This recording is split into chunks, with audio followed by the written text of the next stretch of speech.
جناب رسول کریم صلی اللہ تعالیٰ علیہ وسلم کی بے شمار صفات میں سے ایک بہت بڑی صفت رسول اللہ صلی اللہ علیہ وسلم کے اخلاق حسنہ تھے۔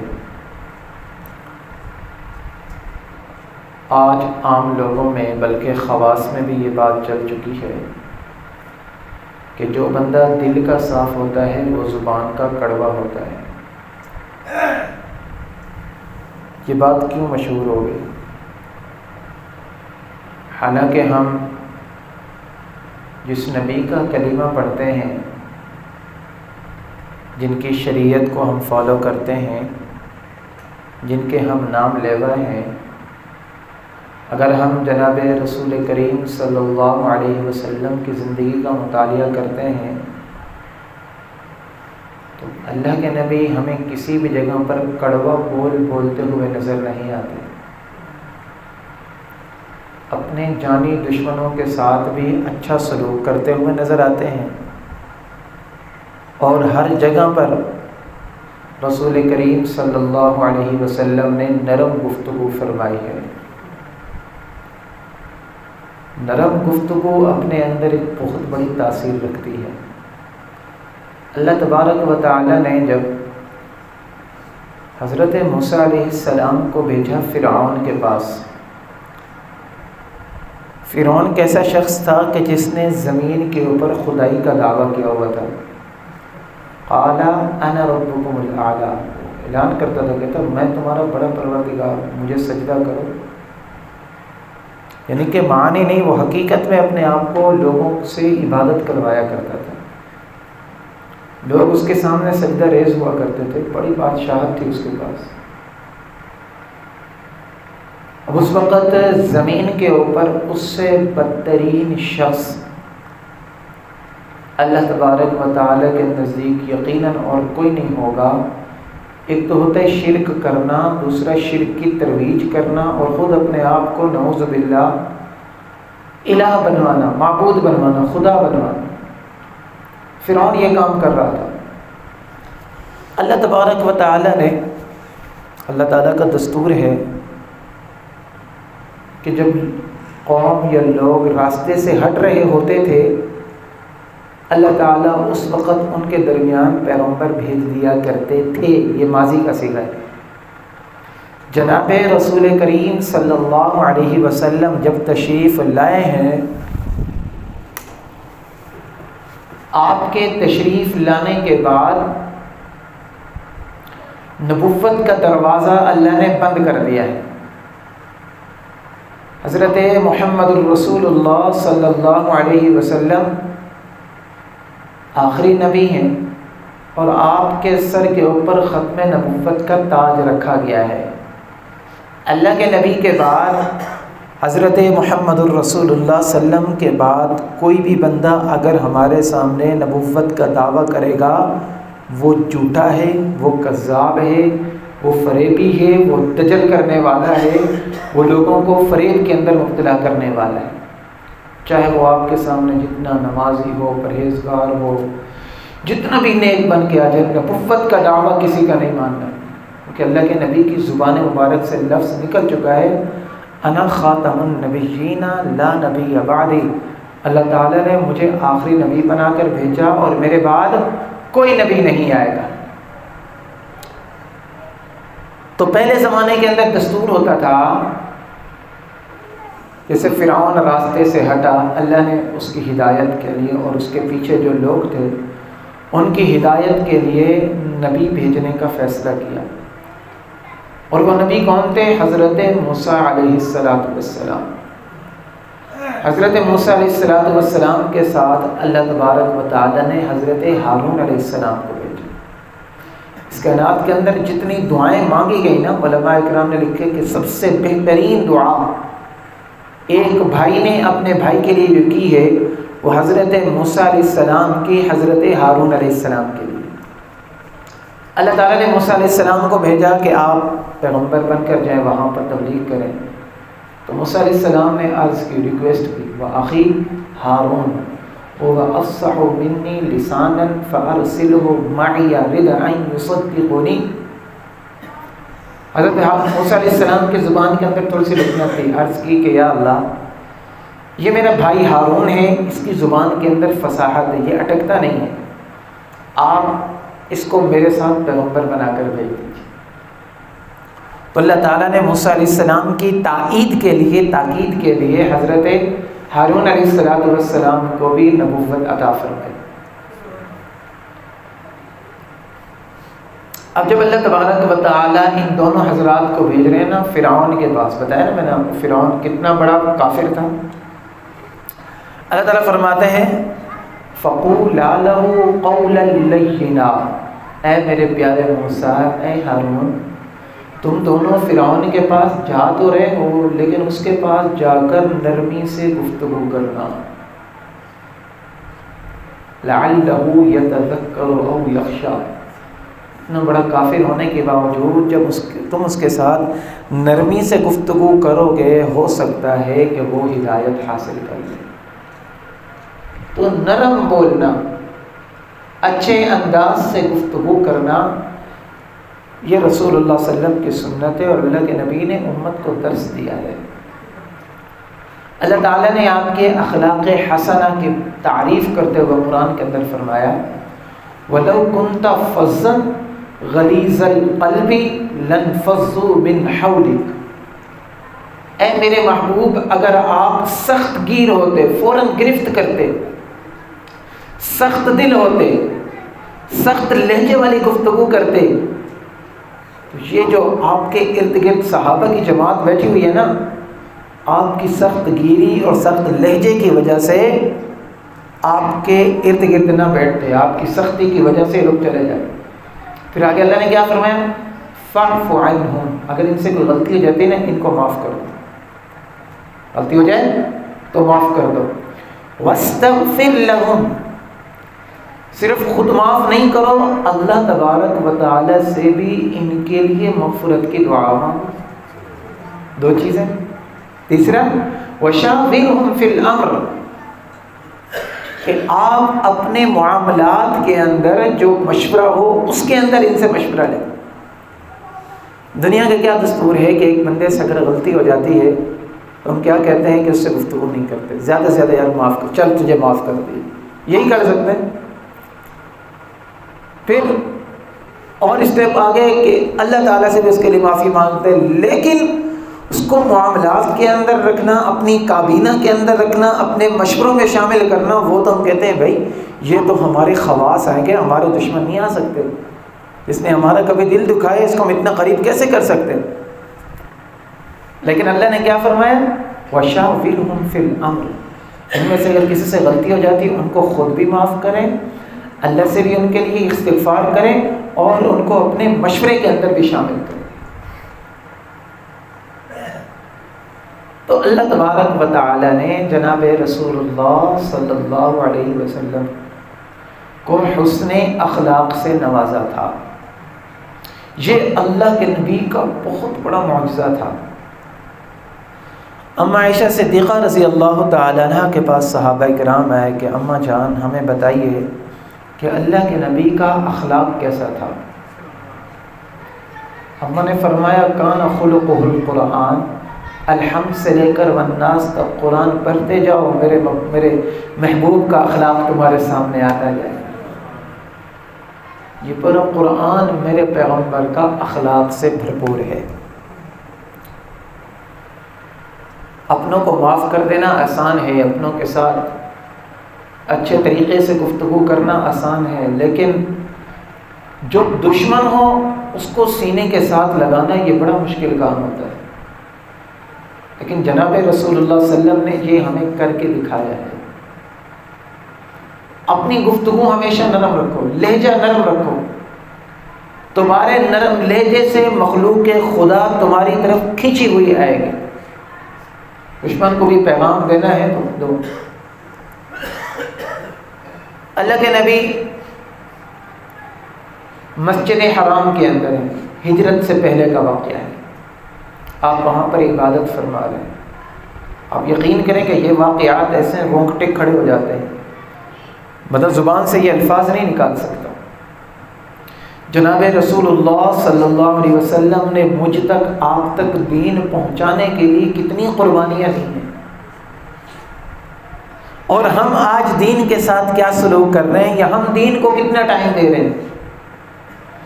میرے بھائیوں، یہ دین ہم تک قربانی سے پہنچا ہے، اس دین کے اوپر حضرت محمد الرسول اللہ صلی اللہ علیہ وسلم کے آنسو گرے ہیں، اللہ کے نبی کا مبارک خون بہا ہے، اور اللہ کے نبی کا کنبہ اس دین کی خاطر ذبح ہو چکا ہے۔ یہ کوئی عام دین نہیں ہے۔ ان الدین عند اللہ الاسلام اليوم اکملت لکم دینکم واتممت علیکم نعمتی ورضیت لکم الاسلام دینا۔ اللہ تعالیٰ نے اس دین کو اپنا پسندیدہ ترین دین اور مذہب قرار دیا ہے۔ میں نے اور آپ نے کوئی اپلیکیشن تو نہیں دی ہے نا، درخواست تو نہیں دی ہے ہمیں اس امت کے اندر پیدا کرنا، ہمیں مسلمان بنانا۔ اللہ نے بن مانگے ہمیں کتنی بڑی نعمت عطا فرما، اس نعمت کی قدر کریں۔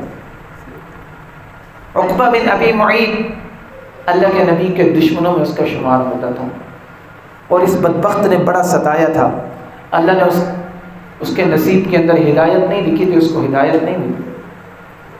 حضور علیہ الصلوۃ والسلام آپ بیت اللہ کے اندر ہیں، مسجد حرام کے اندر ہیں، آپ نماز پڑھ رہے ہیں۔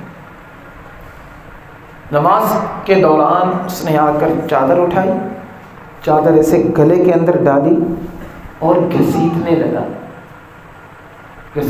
عقبہ بن ابی معیط۔ اللہ کے نبی کو بڑی تکلیف ہوئی، سامنے سے حضرت ابوبکر صدیق رضی اللہ عنہ نے دیکھا تو وہاں سے وہ دوڑ کر آئے، نے کہا کہ تم لوگوں کو شرم نہیں آتی؟ ایک بندہ جو تمہیں ایک اللہ کی طرف بلا رہا ہے، بتوں کی عبادت سے روک رہا ہے، تمہیں سیدھی راہ دکھا رہا ہے، تم بری راہ کے اوپر چل پڑے تھے، تمہیں سیدھی راستے کے اوپر چلا رہے، تم اس کے دشمن بن چکے ہو۔ اب مشرکین جتنے تھے ان سب نے حضور علیہ السلام کو چھوڑا اور حضرت ابوبکر صدیق رضی اللہ تعالیٰ عنہ کے اوپر تشدد کرنے لگے۔ اتنا تشدد کیا کہ آپ کے سر کے بال جڑ گئے، سر کے بال سارے گر گئے اس طرح۔ اب جب حضرت ابوبکر صدیق کے قبیلے والوں کو پتہ چلا تو وہاں سے دوڑ کر آئے، انہوں نے آ کر اپنے بندے کو اٹھایا اور سمجھے یہ ختم ہو چکے ہیں، اور انہوں نے کہا کہ اگر ہمارے بندے کو کچھ ہو گیا تو ہم تمہیں نہیں چھوڑیں گے۔ خیر، حضرت ابوبکر صدیق کو گھر میں لے جایا گیا، آپ کافی دیر کے بعد ہوش کے اندر آئے۔ جب ہوش کے اندر آئے تو سب سے پہلا جو سوال تھا حضرت ابوبکر صدیق کا، وہ اپنی صحت کے بارے میں نہیں تھا، اپنے خاندان اپنے مقام کے بارے میں نہیں تھا۔ سب سے پہلا سوال ان کی زبان پر یہ تھا کہ مجھے بتاؤ کہ میرے محبوب کا کیا حال ہے۔ یہ ہوتا ہے عشق۔ میرا اور آپ کا دعویٰ ہے، ہم نے دین کی خاطر قربانیاں نہیں دی ہیں، حضرات صحابہ کرام نے قربانیاں دی ہیں۔ ابوبکر صدیق نے پوچھا بتاؤ میرے محبوب کا کیا حال ہے، ان کی طبیعت کیسی؟ یہ صحابہ کرام نے عشق کر کے دکھایا ہے۔ عقبہ بن ابی معیط کے ساتھ ابو جہل تھا۔ ابو جہل کے بارے میں اللہ کے نبی نے فرمایا کہ یہ میری امت کا فرعون تھا، اور یہ اس فرعون سے بھی بڑا فرعون تھا۔ وہ فرعون جب غرق ہونے لگا تو اس نے کہا کہ اب جو ہے جب مرنے لگا تو کہنے لگا اب میں ایمان لاتا ہوں۔ حضرت جبریل امین نے گارا اٹھایا اور اس کے منہ کے اندر ڈالا اور کہا الآن وقد عصیت قبل وکنت من المفسدین، تجھے اب ہدایت یاد آئی ہے؟ اس نے فرمایا کہ جب غرغرہ موت کا طاری ہو جاتا ہے، سکرات انسان کو لگ جاتی ہے، اس وقت اس کی توبہ اور اس کا ایمان قبول نہیں ہوتا، آگے کے حالات اس کے سامنے ظاہر ہو چکے ہوتے ہیں۔ یہ بدبخت ایسا تھا ابو جہل کہ جب اس کو مارنے لگے نا بدر کے اندر، اس کی گردن اتارنے لگے تو اس نے کہا عبد الرحمن ابن عوف رضی اللہ تعالیٰ عنہ کہا کہ میری گردن تھوڑی نیچے سے کر کے اتارنا، اوپر سے نہیں اتارنا، میری گردن چھوٹی لگے گی، میری گردن نیچے سے اتارنا تاکہ جب اور کافروں کے درمیان میری گردن رکھی جائے تو پتہ چلے یہ کافروں کا سردار تھا۔ نعوذ باللہ، مرتے وقت بھی اس کو ہدایت نصیب نہیں ہوئی۔ یہ فرعون، اس امت کا فرعون ابو جہل تھا، یہ بیمار ہو گیا، اللہ کے نبی کا سب سے بڑا دشمن، ہر محاذ پر ہر جگہ پر اللہ کے نبی کو تکلیف پہنچائی۔ آپ کو اخلاق عالیہ بتائے، جب یہ بیمار ہوا تو اس کو پتہ تھا کہ یہ جو شخص ہے نا، ان کی عادت ہے کہ جو بیمار ہو جاتا ہے اس کو پوچھنے ضرور جاتے ہیں. ہمیں بھی اس طرح کرنا چاہیے. اپنے اڑوس پڑوس میں سے اگر کوئی بیمار ہو جائے، عیادت غیر مسلم کی بھی کر سکتے ہیں، چاہے وہ مسلمان ہو یا غیر مسلم ہو، ہمیں اس کا پتہ کرنا چاہیے. اس کے اوپر بھی بڑے فضائل ہیں. مسلمان کے اوپر جو حق ہے نا، ان میں سے ایک حق ہے عیادت المریض، مریض کی عیادت کرنا، اس کو پوچھنے کے لیے جانا. یہ حقوق میں سے ایک حق ہے. ماشاءاللہ. حضور علیہ الصلوۃ والسلام کے بارے میں ابو جہل کو پتہ تھا کہ یہ مجھے پوچھنے کے لیے آئیں گے. یہ ایسا بدبخت تھا، بیماری کا بہانہ بنایا اس نے، اور بہانہ بنا کر اپنے گھر کے تھوڑا آگے اس نے ایک کھڈا کھدوایا کافی سارا، اور اس کے اوپر یہ صفیں وغیرہ اس طرح رکھ دی تاکہ جب وہ آنے لگے آپ علیہ السلام تو آپ علیہ السلام کو پتہ نہ چلے اور آپ کو تکلیف پہنچے، آپ گڑھے کے اندر چلے جائیں. اب حضور علیہ الصلوۃ والسلام تک جب اطلاع پہنچی کہ ابو جہل بیمار ہے تو اللہ کے نبی پوچھنے کے لیے جا رہے ہیں. آپ جب پوچھنے کے لیے گئے تو آپ گڑھے کے قریب پہنچے. جبریل امین آئے کہ یا رسول اللہ صلی اللہ علیہ وسلم، یہ ابو جہل نے بہانہ بنایا ہوا ہے، آپ نہ جائیں، اس نے آگے کھڈا کھودا ہوا ہے. ابو جہل دیکھ رہا تھا، اس کو گھر میں پتہ چلا کہ اللہ کے نبی آ رہے ہیں. مشہور واقعہ ہے یہ. تو اللہ کے نبی گڑھے کے پاس سے پیچھے مڑے. آپ جب پیچھے مڑے ہیں تو ابو جہل دوڑا ہے. اس کو یاد نہیں رہا تھا کہ یہاں پر کھڈا ہے. وہ بلانے لگا کہ آپ آ جائیں. اس کی نیت تھی آپ کو تکلیف پہنچانے کی. دوڑتے دوڑتے یہ خود اس گڑھے کے اندر گر گیا جو اللہ کے نبی کے لیے کھودا تھا. خود گڑھے کے اندر گرا. اب جب گڑھے کے اندر گرا تو سارے رشتہ دار نکالنے والے، کوئی رسی لے کر آ رہا ہے، کوئی ڈول لے کر آ رہا ہے، کوئی لکڑی لے کر آ رہا ہے. عمر بن حشام اس کا نام سردار تھا کہ حضرت اس کو پکڑ کر آ جائیں. رسی اندر جائے وہ ٹوٹ جائے، ڈول اندر جائے وہ باہر نہ آئے، لکڑی کو پکڑے لکڑی ٹوٹ جائے. پھر ابو جہل نے خود کہا کہ تم لاکھ کوشش کر لو، جب تک حضرت محمد الرسول اللہ نہیں آئیں گے میں اس گڑھے سے نہیں نکل سکتا. یہ اخلاق عالی ہیں. وہ گڑھا جو آپ کے لیے کھودا گیا اس کے اندر دشمن پڑا ہوا ہے. اللہ کے نبی کو بلایا کہ اللہ کے نبی آ گئے. اللہ کے نبی نے فرمایا ہاں ابو جہل وعدہ کر، باہر نکلے گا تو کلمہ پڑھے گا. اس نے کہا میں وعدہ کرتا ہوں کلمہ پڑھوں گا. کئی مرتبہ یہ دھوکہ دے چکا تھا. اگر ہمیں کوئی دھوکے باز ملتا ہے تو ہمیں اس کو دھوکہ نہیں دینا چاہیے. ہمیں دھوکہ، پھر ہمیں اس میں فرق نہیں رہے گا. اللہ کے نبی نے باہر نکالا، باہر آ گیا. جیسے ہی باہر نکلا اپنی زبان سے پھر گیا، لیکن میں نے تو کلمہ پڑھنا ہی نہیں. پھر اللہ کے نبی نے کوئی انتقامی کارروائی نہیں کی. ایک مرتبہ یہی ابو جہل مکہ کے اندر بیٹھا ہوا تھا بیت اللہ کے قریب. حضور علیہ الصلوۃ والسلام وہاں سے گزرے. اللہ کے نبی ہر کسی کو تبلیغ کیا کرتے تھے. تو اللہ کے نبی علیہ الصلوۃ والسلام تبلیغ کر رہے ہیں، سمجھا رہے ہیں. تو ابو جہل نے اللہ کے نبی کے اوپر زیادتی کی اور آپ کے اوپر تشدد کیا. کتابوں کے اندر لکھا ہے کہ آپ کے چہرے مبارک سے لہو مبارک پہ نکلا.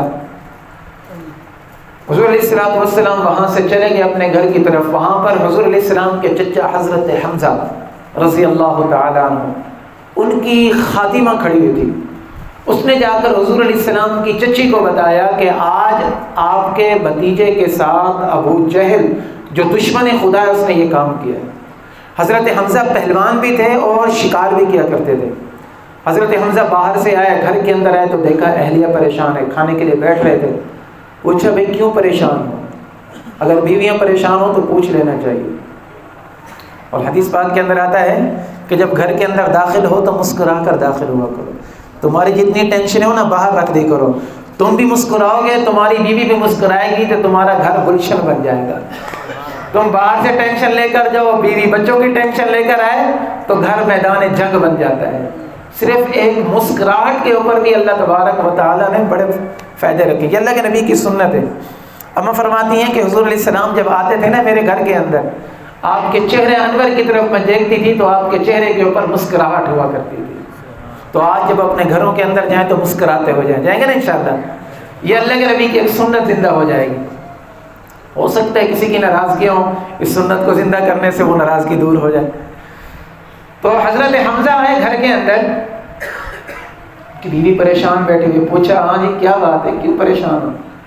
کہنے کی بات یہ ہے کہ آپ کا بھتیجا جو ہے نا حضرت محمد صلی اللہ علیہ وسلم, اس وقت تک حضرت حمزہ مسلمان نہیں ہوئے تھے.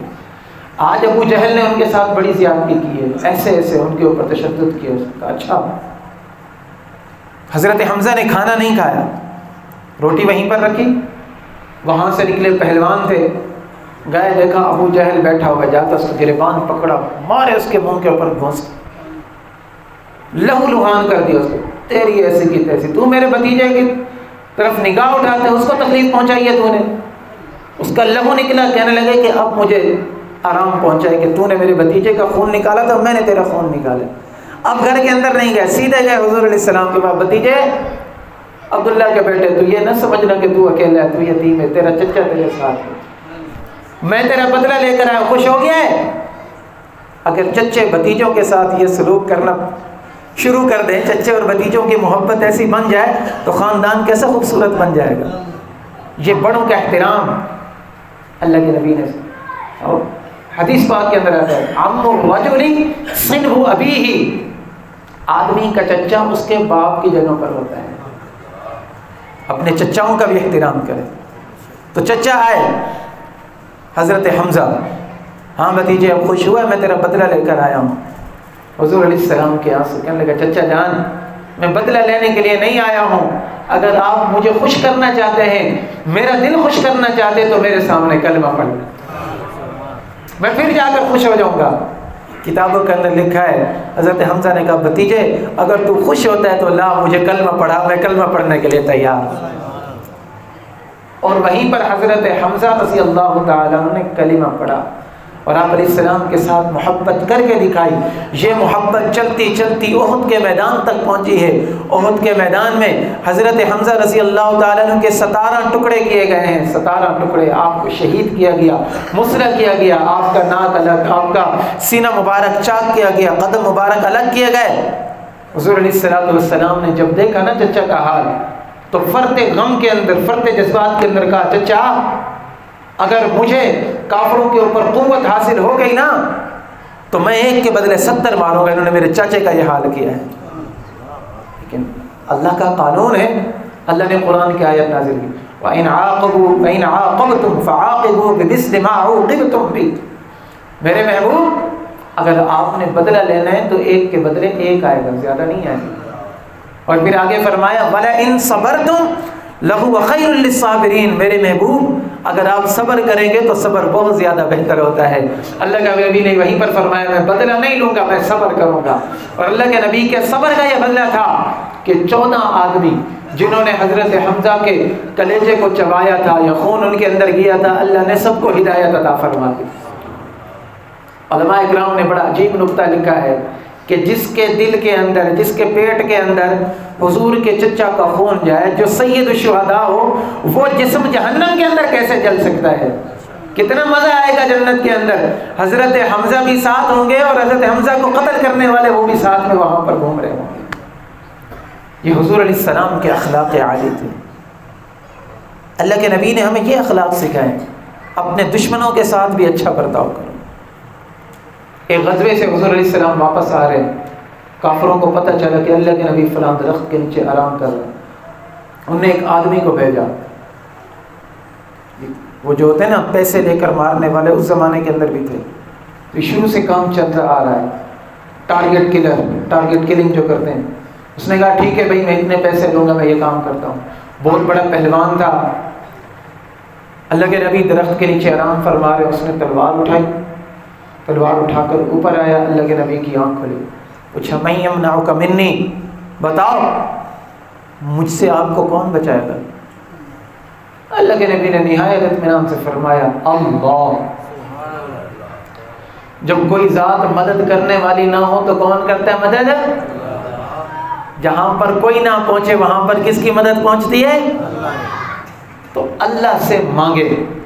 آج ہم اللہ کو چھوڑ کر سب سے مانگتے ہیں, اور اللہ سے مانگنا ہمیں سب سے آخر میں یاد آتا ہے. میں کئی مرتبہ بتا چکا ہوں, سب سے پہلے مسلمان اپنا تعلق اللہ تبارک و تعالی سے جوڑے, پھر دیکھیں اس کے مسائل کیسے حل ہوتے ہیں. تو اللہ کے نبی کی زبان مبارک سے جب یہ الفاظ نکلے نا اللہ، تو کافر کے اوپر نا اسے لرزہ طاری ہو گیا، اس کے ہاتھ سے تلوار گر گئی۔ اللہ کے نبی نے تلوار اٹھائی، اس نے کہا تھا اب تو بتا تجھے مجھ سے کون بچائے گا؟ وہی شخص جو تھوڑی سی دیر پہلے قتل کرنے والا تھا، بتا تجھے مجھ سے کون بچائے گا؟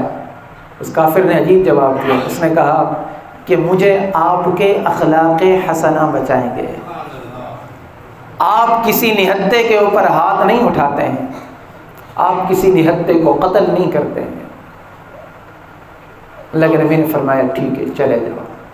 اللہ کے نبی نے اس کو معاف کر دیا، اور پھر یہ شخص یہاں سے جا کر اپنے قبیلے کے اندر گیا ہے، اس نے جا کر تعریف کی ہے کہ دیکھو مسلمانوں کا پیغمبر کیسا پیغمبر ہے کہ میں اس کے ہاتھ کے اندر تھا، چاہتا تو میری گردن اڑا دیتا، لیکن اس نے مجھے آزاد کر دیا۔ یہ ہوتا ہے دشمنوں کو معاف کرنا۔ فتح مکہ کے موقع کے اوپر مشرکین مکہ تھر تھر کانپ رہے تھے، آج پتہ نہیں ہمارا کیا بنے گا۔ دنیا کا دستور ہے، فاتحین جہاں پر آتے ہیں شہروں کو فتح کرتے ہیں تو لاشوں کی قطاریں لگا دیا کرتے ہیں۔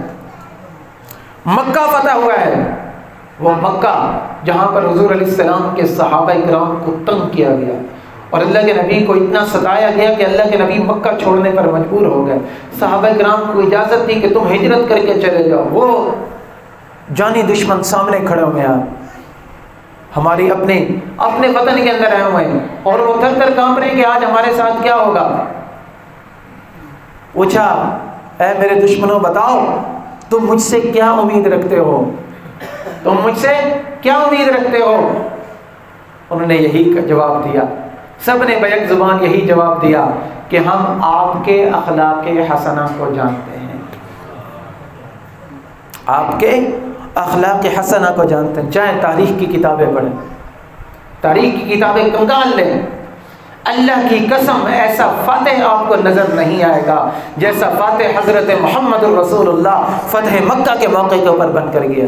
ایک دشمن کی گردن تک نہیں اڑائی، فرمایا اذهبوا، چلے جاؤ، انتم الطلقاء، تم میں سے میں کسی کو غلام بھی نہیں بناتا، کسی کو میں خادم بھی نہیں بناتا، کسی کے گھر کے اوپر قبضہ بھی نہیں کرتا۔ لا تثریب علیکم اليوم، آج میں تم سے کوئی بدلہ نہیں لیتا۔ یہ محمد الرسول اللہ کا دربار ہے اور یہ محمد الرسول اللہ کے اخلاق ہیں۔ میرے بھائیوں، آج ہم اپنے بھائی کی بات کو برداشت نہیں کرتے، آج ہم آپس کے اندر بیٹھے ہوئے ہیں لیکن ہمارے دل نہیں ملے ہوئے۔ میں نے شروع کے اندر جو بات کی تھی وہی بات کروں گا کہ یہ بات کیوں مشہور ہو گئی کہ جو آدمی سچا ہوگا وہ زبان کا کڑوا ہوگا۔ غلط بات ہے، یہ غلط بات ہے۔ اپنی زبانوں کی کڑواہٹ کو ختم کر دیں۔ حضور علیہ السلام نے بعثت لأتمم مکارم الاخلاق، اللہ کے نبی آئے اس لیے ہیں کڑواہٹ کو ختم کرنے کے لیے، آپس میں شیر اور شکر بن جاؤ۔ کتنی پیاری حدیث ہے، المسلم من سلم المسلمون من لسانہ ویدہ، مسلمان کون ہے کہ جس کی ہاتھ کی تکلیف سے اور زبان کی تکلیف سے دوسرا مسلمان محفوظ ہو جائے۔ اللہ کے نبی نے کبھی اپنی ذات کے لیے کوئی بدلہ نہیں لیا ہے، اپنی ذات کے لیے کوئی اللہ کے نبی نے انتقام نہیں لیا ہے، دشمنوں کو معاف کر کے دکھایا ہے۔ یہی وجہ تھی کہ 10 سال کے اندر جب یہ فتح مکہ کے موقع ہوا، آخری خطبہ حجۃ الوداع تک تقریباً کئی لاکھ لوگ مسلمان ہو چکے تھے۔ یہ اللہ کے نبی کے اخلاق حسنہ تھے۔ ہاں ایک بات اور یاد رکھنا، آخری بات میں کر رہا ہوں، ٹائم ہو چکا ہے۔ کچھ لوگ اخلاق حسنہ بیان کرتے کرتے آتے ہیں تو کہتے ہیں بتاؤ کہ اسلام تلوار سے پھیلا یا اخلاق سے پھیلا؟ سنا ہوگا نا آپ لوگوں نے، نوجوان طبقہ آپ نے سنا ہوگا، اسلام تلوار سے پھیلا یا اخلاق سے پھیلا؟ یہ بات مشہور کی ہے ان لوگوں نے جو اللہ کے نبی کے جہاد کے اوپر اعتراض کرتے ہیں، قادیانی لابی نے۔ جہاں پر تلوار اٹھانا ضروری تھا وہاں پر تلوار اٹھانا میرے پیغمبر کا اخلاق ہے، اور جہاں پر تلوار نہیں اٹھانی تھی، پیار سے سمجھانا تھا، وہاں پر پیار سے سمجھانا یہ میرے پیغمبر کا اخلاق ہے۔ جہاں پر اللہ کا حکم توڑا جائے گا تو مسجد زرار بھی ہمیں نظر آتی ہے، نام کی تو مسجد بنائی ہوئی تھی جہاں پر مسلمانوں کے خلاف سازشیں ہوتی تھی، اللہ کے نبی نے اس کو جلانے کا حکم دے دیا کہ یہاں پر مسلمانوں کے خلاف سازشیں ہو رہی ہیں۔ تو یہ اللہ کے نبی کا یہ اقدام کرنا، یہ بھی رحمت للعالمین میں آتا ہے۔ اس لیے کبھی بھی اس سوال کو سن کر آپ پریشان نہ ہو کہ یہ بات اخلاق کے خلاف ہے۔ تلوار اٹھانا بھی عین اخلاق ہے، جہاں پر اللہ کے نبی نے ضرورت سمجھی کہ تلوار اٹھانی چاہیے وہاں پر تلوار اٹھانا اخلاق، اور جہاں پر ضرورت نہیں سمجھی کہ یہاں پر تلوار نہیں اٹھانی وہاں پر تلوار نہ اٹھانا اخلاق، یہ ہے حسن خلق۔ ہمیں آپس میں تلواریں اٹھانے کی ضرورت نہیں ہے، ہمیں آپس میں ایک دوسرے کے حقوق کو دیکھنے کی ضرورت ہے۔ یہاں پر نہ کوئی لسانیت ہونی چاہیے، نہ عصبیت ہونی چاہیے، نہ کوئی صوبائی اختلاف، نہ کوئی قومی اختلاف، نہ کوئی مذہبی، کوئی اختلاف نہیں۔